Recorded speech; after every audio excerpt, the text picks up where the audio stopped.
Eu gostaria de dizer que o objetivo desse nosso encontro não é simplesmente eu chegar aqui e colocar as minhas ideias para vocês. Ideias e opiniões muitas vezes se situam numa camada muito superficial da nossa própria mente. Então a questão do concordar ou discordar, eu acho isso, eu acho aquilo, às vezes fica tudo num nível muito superficial. Então o objetivo não é eu colocar minhas opiniões para vocês concordarem ou não. O objetivo é a gente fazer uma investigação juntos. Eu percebo que nesses encontros, quando as pessoas são capazes de investigar juntos, parece que há uma comunhão entre as pessoas, onde a energia delas se soma numa única energia, e muitas vezes a gente é capaz de descobrir coisas que a gente nem tinha pensado, nem tinha observado antes. Então o objetivo desse nosso encontro é exatamente nós fazermos uma investigação juntos para tentarmos descobrir a verdade a respeito de um assunto tão urgente, tão premente, tão palpitante, que é esse relativo ao problema da paz. Uma outra coisa que eu acho importante dizer nesse início é exatamente a diferença entre aprender e acumular informações. O aprender em si é uma coisa viva, atual, dinâmica. Ele não está necessariamente relacionado com a acumulação de informações. Então, eu não tenho preocupação nenhuma que a gente depois fique se lembrando das coisas que eventualmente vão ser ditas por mim ou por vocês, porque primeiro eu vou falar, depois vocês vão poder falar também. O mais importante é que a gente realmente consiga observar juntos, tentar descobrir a verdade juntos. E descobrir a verdade, para mim, é muito mais do que uma informação que possa ser retida na memória, mas a capacidade de ver alguma coisa como ela é, sem deturpações, sem distorções, que muitas vezes as nossas próprias ideias e as nossas próprias opiniões se interpõem entre a nossa capacidade de perceber e as coisas como elas são. Portanto, nós vamos tentar aprender juntos a respeito desse tema. Completou um ano daquela tragédia das torres lá dos Estados Unidos, do World Trade Center, em que algumas pessoas fizeram um ataque suicida, atirando aviões contra os prédios, matando a si mesmos, matando outras pessoas que estavam nos aviões e matando outras pessoas que estavam nos prédios. A gente vê isso tudo e fica barbarizado. Outro dia eu estava lendo no jornal uma estatística de que no ano passado, no Brasil, aconteceram mais de 50 mil assassinatos. E olha que o Brasil é um país que aparentemente está em paz, não está em guerra com ninguém. Mas 50 mil assassinatos só no Brasil em apenas um ano. A gente não precisa falar muito, basta ligar a televisão ou comprar um jornal para saber que há uma violência muito grande no mundo, né? Especialmente depois desses incidentes de 11 de setembro do ano passado, parece que se estabeleceu no mundo um certo clamor pela paz. Você começou a ver outdoors sobre a paz, passeatas pela paz, camisetas pela paz, né? E aí vem a questão: Será que a propaganda é capaz de produzir a paz? Será que nós temos alguma coisa a ver com essa violência que impera no mundo? A gente pode dizer, não, eu sou uma pessoa pacífica, eu não tenho nada a ver com isso. Isso não é um problema meu. Provavelmente as manifestações de violência que a gente vê nas colunas policiais e nos noticiários mais trágicos, elas são situações extremadas que ocorrem numa sociedade humana, da qual todos nós fazemos parte. Então, a primeira questão a gente parar para refletir nesse tema relativo à paz isso é um problema da polícia prender os bandidos, ou isso é apenas efeito de uma sociedade extremamente bruta, extremamente violenta, da qual todos nós fazemos parte e para a qual todos nós contribuímos? Essa é a questão que nós precisamos investigar hoje. Eu tenho a impressão que a mera propaganda sobre a paz não é capaz de gerar a paz no mundo. Porque a violência, a desarmonia, a agressividade, tudo o que a gente vê como manifestações externas nasce dentro do ser humano. Então, quando o sujeito assassina outro, aquele ato violento de assassinar outra pessoa, ele surgiu dentro daquela própria pessoa que assassinou, dentro da mente da própria pessoa. Por outro lado, nós podemos dizer, bom, eu não sou assassino, eu não tenho nada com isso. Mas se nós olharmos bem, assim como o nosso corpo humano, ele é composto de células vivas, que cada uma exerce um papel na vida do corpo inteiro, nós poderíamos dizer que a humanidade é um corpo único. E que cada ser humano é como uma célula desempenhando um papel nessa sociedade. Então, na medida que o ser humano é violento, na medida que o ser humano é agressivo, na medida que o ser humano não tem paz dentro de si mesmo, nós vamos encontrar uma humanidade violenta, uma humanidade agressiva, uma humanidade que não tem paz. Portanto, o objetivo dessa nossa investigação é, primeiro, refletir sobre a nossa responsabilidade nesse mundo de violência. Ou seja, se o mundo é composto do somatório daquilo que todos nós somos, então nós temos uma responsabilidade nesse mundo. Uma vez perguntaram ao filósofo Krishnamurti, numa palestra que ele deu na ONU, na Organização das Nações Unidas, sobre de que adiantava ele propor que o indivíduo se transformasse se o mundo continuaria o mesmo.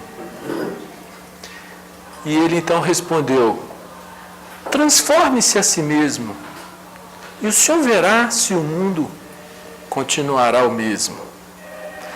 Então, muitas vezes, nós nos sentimos acanhados ao ver um mundo de bilhões de habitantes e nós apenas um indivíduo, não é? Achando que somos extremamente impotentes para transformar o mundo. Nós sabemos que Jesus Cristo era um indivíduo que se uniu com 12 pescadores e fez um determinado trabalho, deu uma determinada mensagem, viveu de uma maneira que ele deu um exemplo que até hoje inspira milhões e milhões de pessoas, inspirou durante séculos e séculos e séculos. Então vocês vejam o poder que pode existir em apenas um indivíduo, como foi Cristo. A mesma coisa Buda, um ser que viveu há 2.600 anos atrás e que até hoje bilhões de pessoas transformam as suas vidas inspiradas no exemplo de vida e naquela mensagem que apenas um indivíduo deu, que foi Buda. Obviamente que eu não estou dizendo nem que eu seja Jesus Cristo, nem que nós juntos sejamos os apóstolos, mas apenas tentando mostrar que existe um poder infinito dentro do ser humano e que, portanto, nós devemos ter consciência de que, mudando a nós mesmos, nós podemos mudar o mundo. Mesmo que essa mudança não possa ser sentida do ponto de vista prático, do ponto de vista objetivo, né? Essas notícias escabrosas continuem nos jornais, essa violência em todo lado. Mas se nós próprios conseguirmos aprender sobre a violência dentro de nós mesmos, talvez uma pequena parcela do mundo possa ficar melhor na medida em que nós, transformando o nosso pequeno mundo e passando a ser nós próprios um centro de paz, onde quer que nós estejamos, nós colaboremos para que o mundo seja melhor, mesmo que numa pequena dimensão. Se cada ser humano se conscientizasse do seu grau de responsabilidade naquilo que é a vida do mundo, que é o somatório da vida de todos nós, e se cada um fizesse a sua parte, provavelmente as coisas seriam muito diferentes. Mas nós não temos o poder de mudar os outros. Nós só temos o poder de mudar a nós mesmos. E se nós conseguirmos mudar a nós mesmos e nos transformarmos em centros de paz na nossa vida, nas nossas relações afetivas, nas nossas relações familiares, nas nossas relações profissionais, nas relações comerciais, de vizinhança, sociais, certamente nós estaremos cumprindo a nossa parte para que o mundo seja um mundo melhor. Krishnamurti, que é um filósofo indiano a quem eu gosto muito de me inspirar, ele diz sobre esse tema da paz o seguinte: a paz é a cessação da violência interior.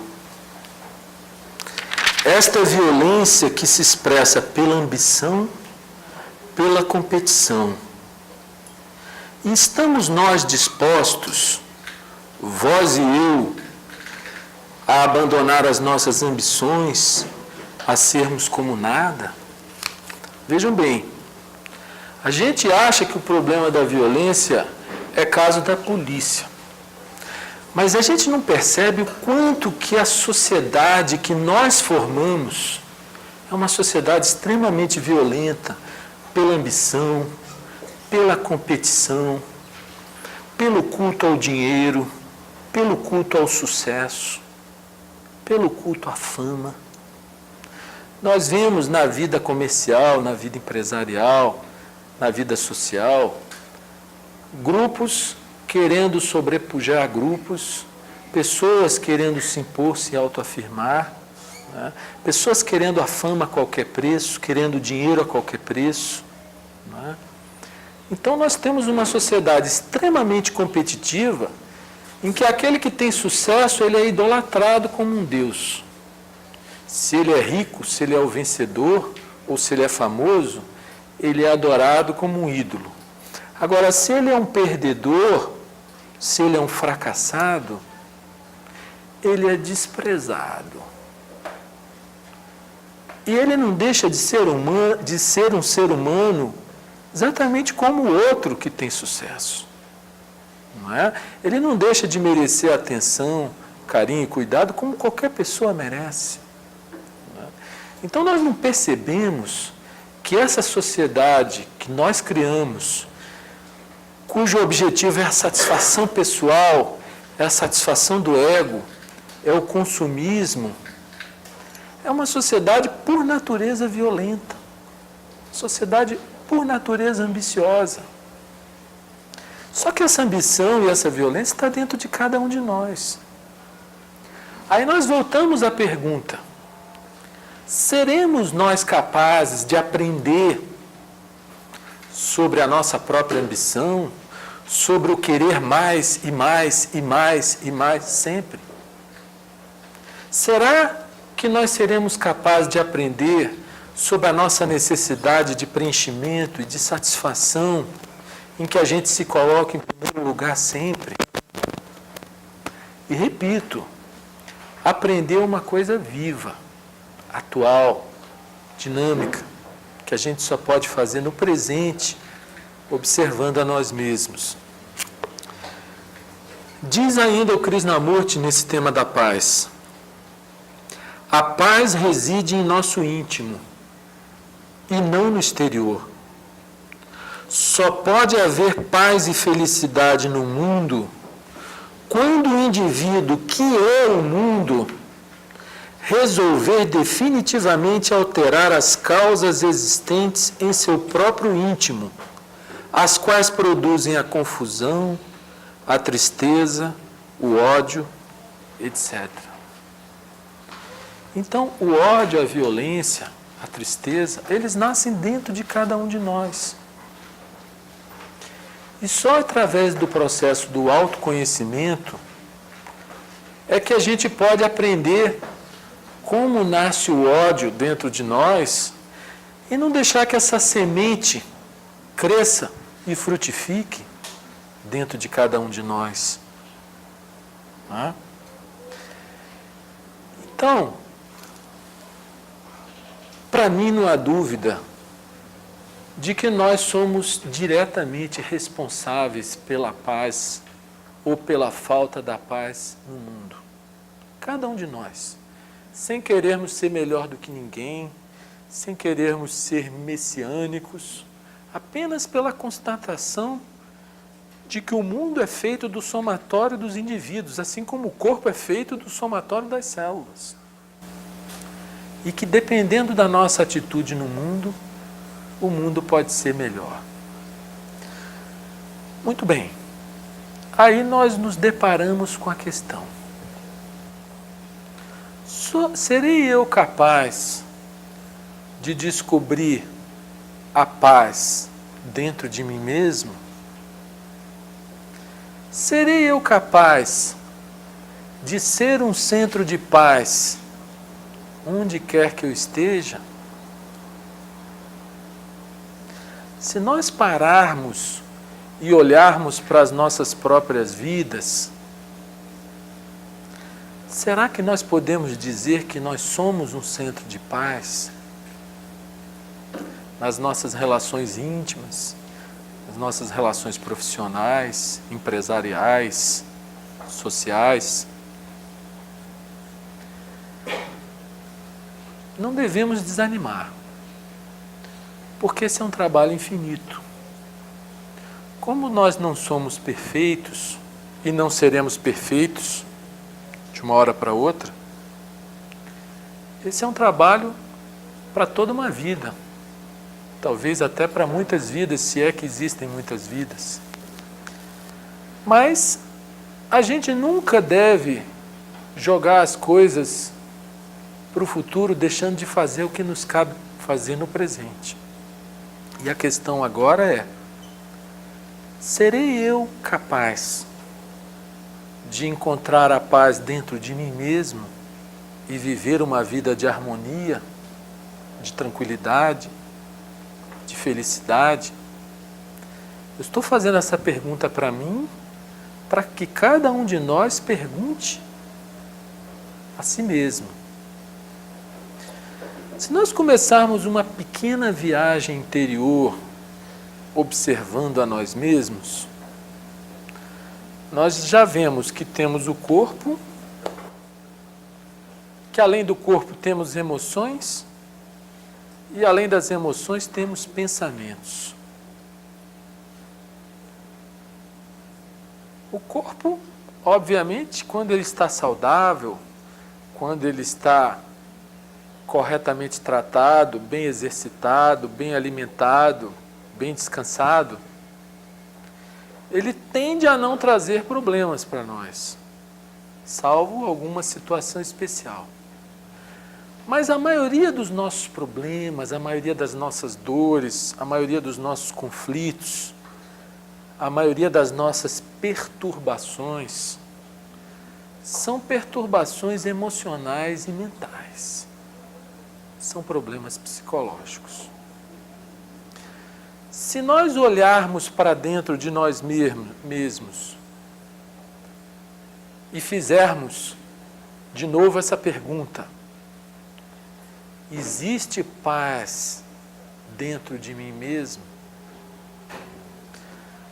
Nós vemos de imediato que existem emoções positivas e negativas, aquelas emoções que nos trazem alegria e aquelas que nos trazem tristeza. Há emoções que nos trazem raiva e com ela agressividade. Há emoções que nos trazem medo e nos travam e às vezes nos fazem violentos. Há emoções de ciúme que, por sua vez, trazem junto algum tipo de violência, que às vezes não é uma violência física, às vezes é, né? Mas às vezes é apenas uma violência verbal, aquela palavra áspera, aquele jeito grosseiro de tratar alguém, não é? Então nós percebemos que essas emoções, muito frequentemente, elas se rompem dentro da gente. Toda vez que nós ficamos com raiva, nós temos tendência a sermos violentos. Se for uma coisa muito forte e nós estivermos muito descontrolados e desequilibrados, pode chegar até a violência física, não é? Se for uma coisa não tão forte e nós sejamos medianamente educados, vem a violência verbal, vem aquela aspereza, rudeza de tratar as pessoas. Muito bem. Aí, quando a gente vê a raiva, a gente diz: poxa, mas eu quero ser um centro de paz. E eu estou com raiva. Como eu vou conciliar a raiva e a paz? Reparem que a paz não é um estado de estagnação, não é um estado de marasmo, não é um estado de querer que nada me incomode, pelo contrário. A paz é algo extremamente vivo, extremamente sensível, né? Extremamente dinâmico, que depende muito mais como eu me relaciono com as coisas que me incomodam do que propriamente de eu querer que as coisas não me incomodem. Não é? Porque é impossível. Para que nada me incomode, eu preciso ter um grau de percebimento interior tão grande, de modo a perceber todos os meus desejos e me transformar numa pessoa profundamente religiosa. Religiosa no sentido profundo da palavra. Eu não chamo de pessoa religiosa aquela que frequenta uma igreja necessariamente. Ela pode até frequentar uma igreja e ser uma pessoa religiosa. Mas eu acho que a religiosidade é uma atitude. Independentemente de qual instituição a pessoa frequenta ou se ela não frequenta nenhuma. Não é? E Krishnamurti, esse filósofo indiano a quem eu gosto de me referir, ele diz o seguinte, que a mente religiosa, ela se move de fato para fato. Ela é uma mente factual. Então, percebam a profundidade disso. Outro dia meu carro quebrou, teve que ir para a oficina, R$ 1.200. Quem gosta disso? Ninguém, né? O carro quebrou, R$ 1.200 te atingindo assim, de uma maneira imprevista. Isso é um fato? É um fato. Então, se eu percebo o meu próprio desejo de que aquele fato não estivesse acontecendo, eu encaro o fato como fato. Não há nada a fazer, não há que se aborrecer, há que se encarar o fato. E a gente vai perceber que a maioria das coisas que tiram a nossa paz são aquelas coisas que nos incomodam, porque nós queríamos que elas fossem diferentes do que elas são. Então, nós temos o desejo de que a realidade seja da forma que é mais favorável e mais conveniente para nós, para o nosso eu pessoal. E a realidade é extremamente dinâmica, às vezes favorável, às vezes desfavorável. E se nós vivermos a vida só em função do interesse pessoal, desse ego psicológico, nós vamos estar sempre nos aborrecendo, porque as coisas sempre vão acontecer de uma maneira diferente. Aí alguém dirá, bom, então nós precisamos viver sem desejos. O próprio desejo de viver sem desejo é um desejo. Então a questão não é brigar com o desejo, nem extirpar o desejo.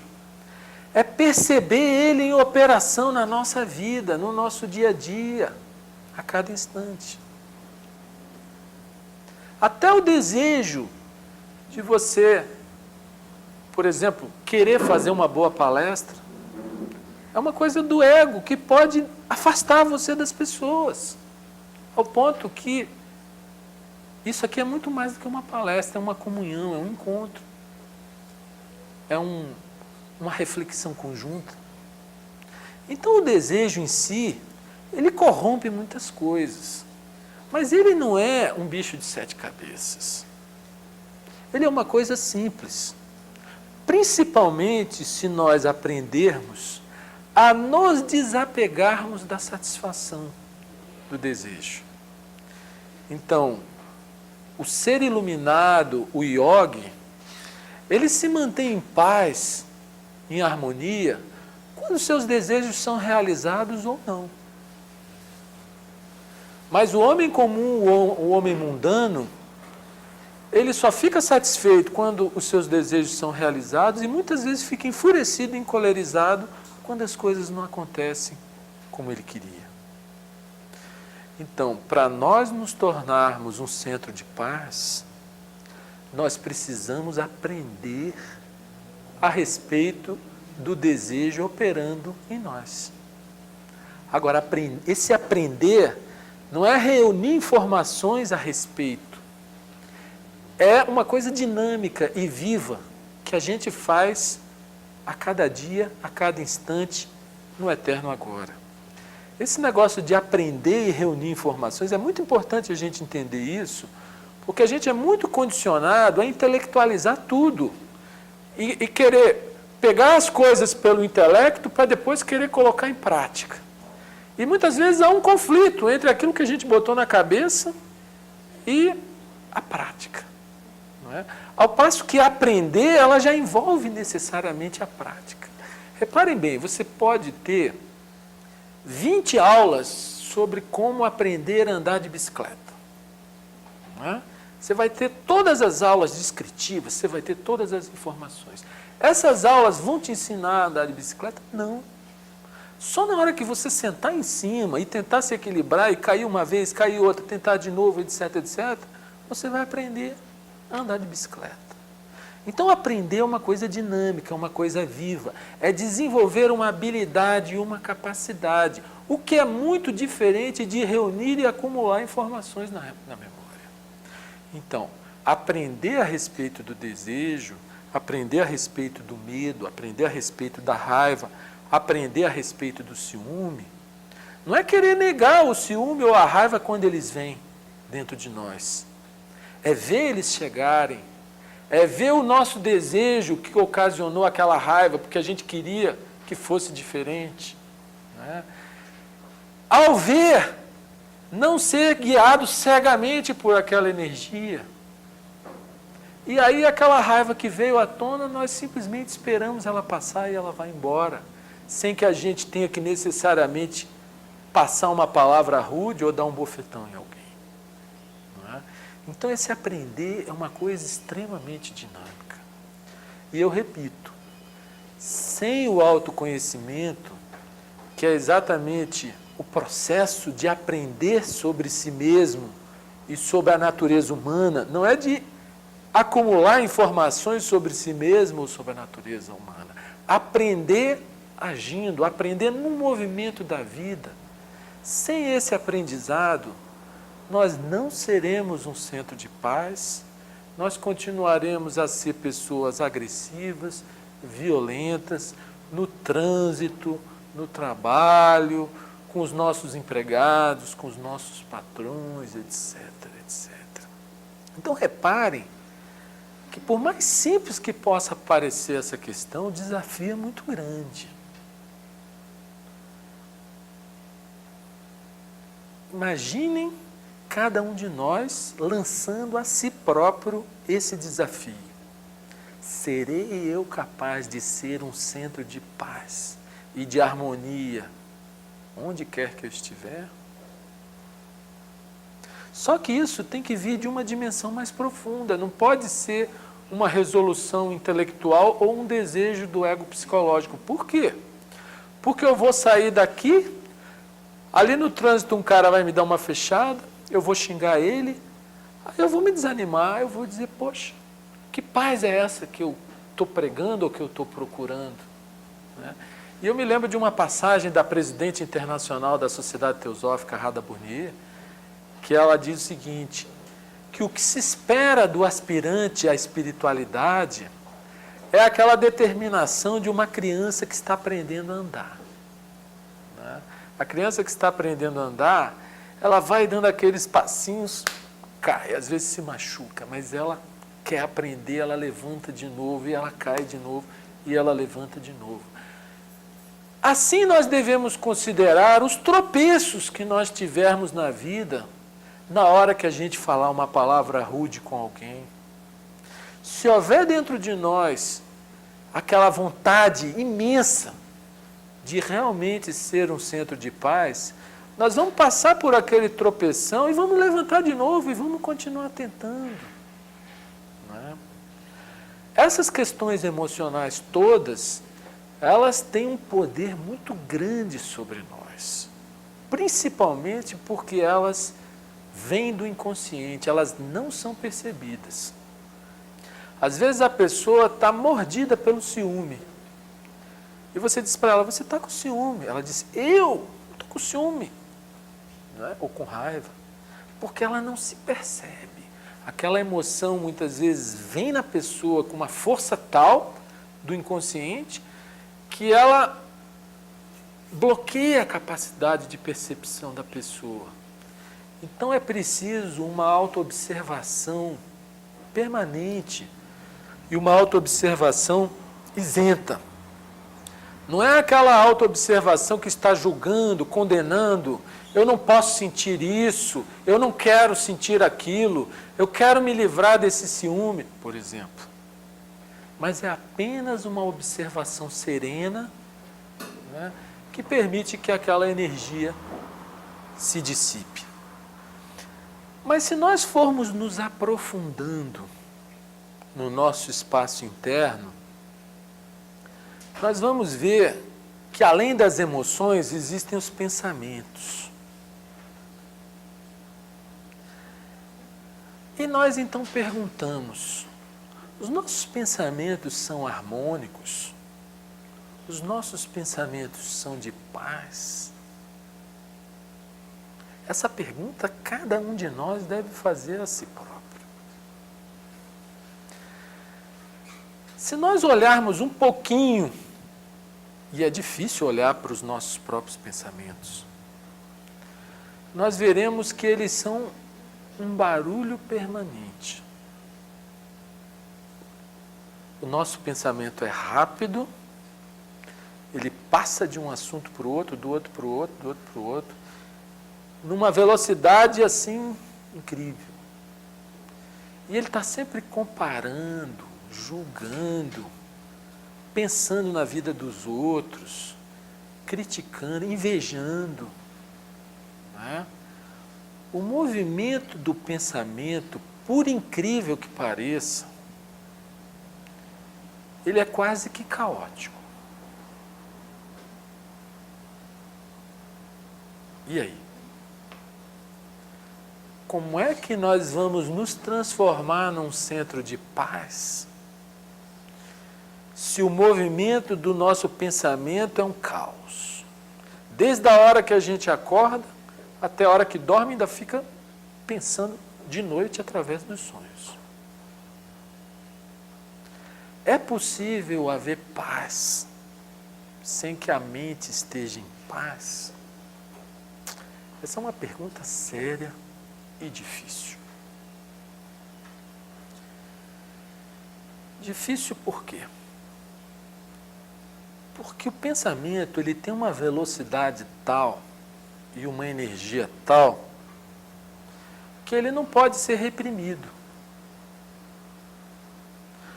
Tudo que você fizer para tentar aquietar o pensamento à força vai gerar mais barulho, mais confusão e mais agitação dentro da sua cabeça. Então o desafio passa a ser bem maior.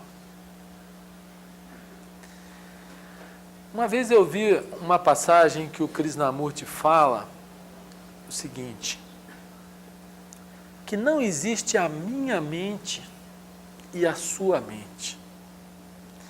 Existe apenas a mente. Mas pode existir o meu pensamento e o seu pensamento. Então, uma analogia que a gente pode fazer em relação a isso é como se a mente, que é de todos nós, fosse um espaço, como o céu é um espaço. E o pensamento seriam como nuvens que transitam por esse céu.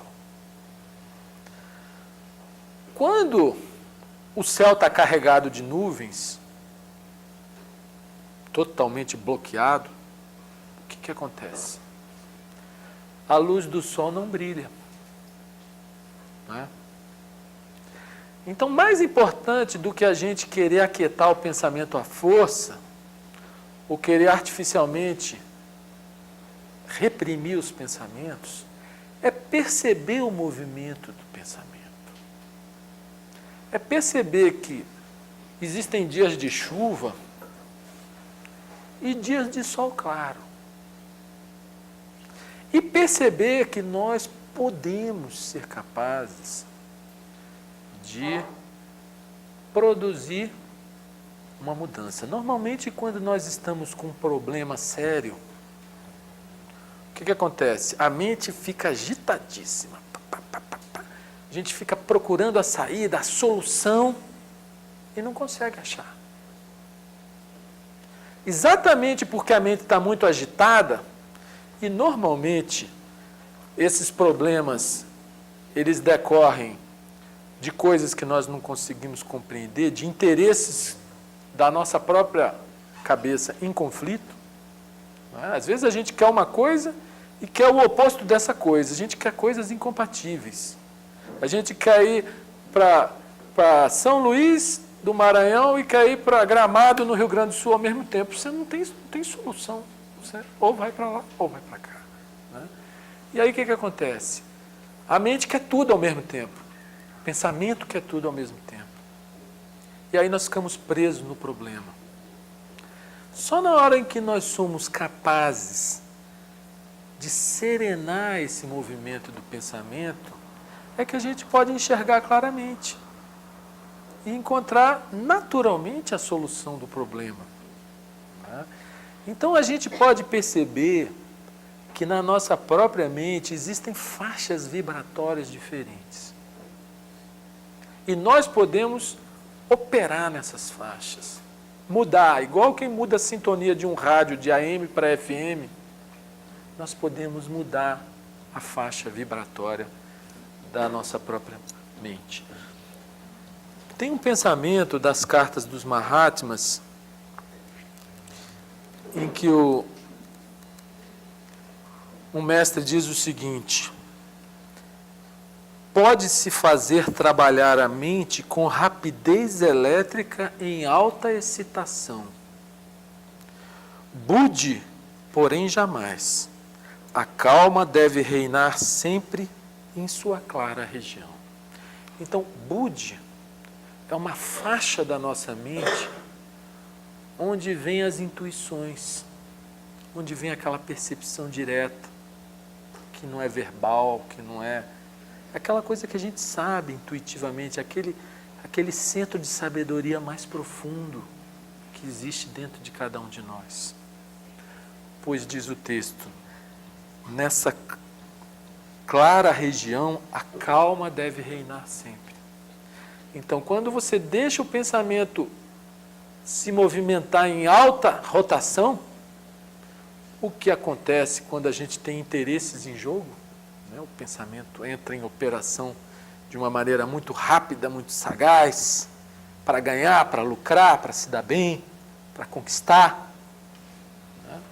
Então, quando você entra nessa faixa vibratória do pensamento, naturalmente você cai um padrão. Você entra no nível onde há mais confusão e menos paz. Agora, seremos nós capazes de encontrar dentro das nossas próprias cabeças a dimensão de Budi, que é exatamente o plano da consciência de onde brotam as nossas mais profundas inspirações, as nossas intuições, de onde reina a paz? Esse é um grande desafio. E, portanto, a questão não é brigar com o pensamento. É aprender a descobrir o espaço que existe entre o pensamento e outro. E descobrir que nesse espaço existe uma paz profunda, uma paz maravilhosa, uma paz que ao mesmo tempo é força, paciência, ao mesmo tempo é harmonia, ao mesmo tempo é equilíbrio, ao mesmo tempo é amor. Essa dimensão da consciência existe dentro de cada um de nós, mas não é algo que ninguém possa nos levar a ela.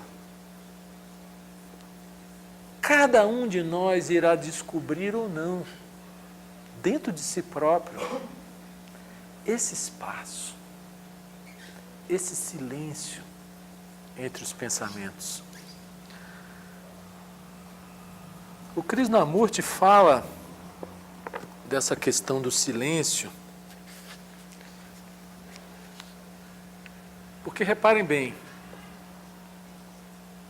o movimento do pensamento, esse pensamento que pula de um assunto para o outro, do outro para o outro, que compara fulano com ciclano, que julga, que condena, esse pensamento comum que nós conhecemos, ele em si é um estado de barulho. E também é um estado de desatenção.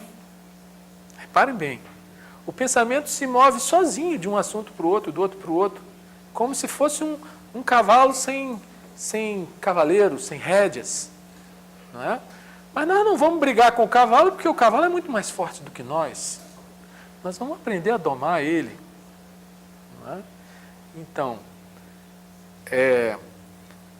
o que significa atenção? Significa observar o movimento do pensamento, inclusive a própria desatenção. Né? Estou desatento, estou consciente que estou distraído. Não é? Então é a nossa própria capacidade de perceber os movimentos do pensamento. Então Krishnamurti diz, da atenção completa vem o silêncio total. Não só no nível da mente consciente, mas também no nível do inconsciente. Estando totalmente desperta, a mente é a luz de si própria.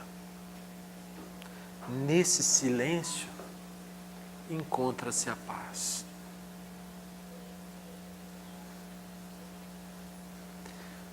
Nesse silêncio encontra-se a religiosidade, a bondade, que é uma bondade genuína, espontânea, em que a pessoa age sem querer nada em troca, sem querer ser vista como boa, sem querer que lhe agradeça. Não é? Dessa dimensão da consciência, do silêncio e da paz, surge a inocência. Mas a inocência não é aquela inocência de um bebê que a gente muitas vezes poeticamente se refere. É uma inocência de uma espontaneidade que não fica botando malícia nas coisas, que não fica vendo as pessoas de uma maneira deturpada, que não fica prejulgando as pessoas com os óculos dos nossos próprios preconceitos. Então, dessa dimensão da consciência, que surge desse silêncio, que está no espaço entre os pensamentos, vem uma energia que pode nos transformar completamente e que pode nos transformar em pessoas religiosas. Repito, a pessoa religiosa pode ou não pertencer a alguma igreja. Às vezes ela está dentro de uma igreja interessada em status, interessada em dinheiro, interessada em convencer os outros das suas próprias ideias, interessada em converter os outros para o seu próprio padrão de crença. E a genuína religiosidade não tem nada a ver com convencer ou converter ninguém. E eu não estou aqui tentando convencê-los de nada. Nós estamos aqui tentando explorar juntos, tentando descobrir juntos uma coisa que pode ser verdadeira ou não, depende de cada um de nós, sem qualquer pretensão de induzir ninguém a pensar da maneira X ou Y. O que interessa é nós compartilharmos aquilo que nós formos capazes de descobrir juntos. O que é muito diferente de fazer propaganda de crença, de querer converter os outros para o nosso próprio padrão de crença.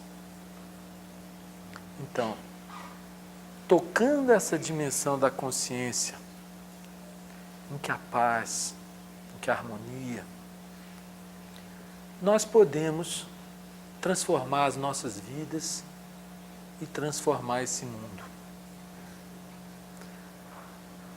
Nós não vamos transformar o mundo ensinando as pessoas que elas devam agir assim ou assado. Nós vamos transformar o mundo levando uma energia melhor para o mundo, levando uma energia melhor para o ambiente em que a gente estiver. Porque a religiosidade, ela nada mais é que, na própria etimologia da palavra, religare, que vem do latim, do homem encontrar essa fonte original da vida, que é a harmonia. Mas ele precisa encontrar isso dentro dele mesmo. E ao invés de deixar que a desarmonia do mundo faça da sua vida uma vida de desarmonia, ele transformar o seu caos interno em ordem, em harmonia, e levar a harmonia para o mundo, seja lá onde ele estiver. Isso é uma meta? É uma meta. mas é uma meta para cada um descobrir por si próprio. Repito, nenhum de nós é perfeito, nós vamos continuar cometendo muitos erros, não é? Vamos continuar tropeçando, mas quando a pessoa tem muita vontade de acertar, de aprender, de compreender, o erro se transforma num aprendizado. Porque ela observa que tropeçou, ela observa imparcialmente todos os fatos objetivos e subjetivos relacionados com aquele erro e aprende. E naturalmente, numa outra circunstância, ela não erra. Mas isso está ao nosso alcance.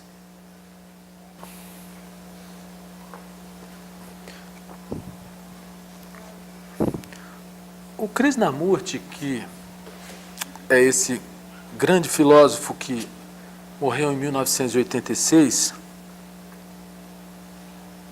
ele ainda tratando desse tema, ele diz o seguinte: não creio que mal algum possa ser vencido com brutalidade, tortura ou escravidão. O mal só pode ser conquistado por alguma coisa que não seja resultado do mal. A guerra é o resultado da nossa chamada paz. Uma série de brutalidades diárias, exploração, mesquinhez e assim por diante. Sem mudarmos nossas vidas, não podemos ter paz. E a guerra é uma expressão impressionante de nossa conduta diária.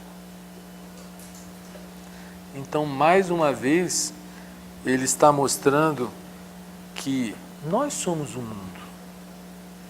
Assim como o corpo é o somatório das nossas células, e cada célula deve funcionar bem, cumprindo o seu papel, assim cada um de nós, no nosso trabalho, tendo relações honestas, nas nossas relações afetivas, nas nossas relações familiares. Se cada um de nós que somos uma célula conseguirmos descobrir o nosso verdadeiro papel e exercermos bem esse papel, certamente nós estaremos contribuindo para um mundo melhor.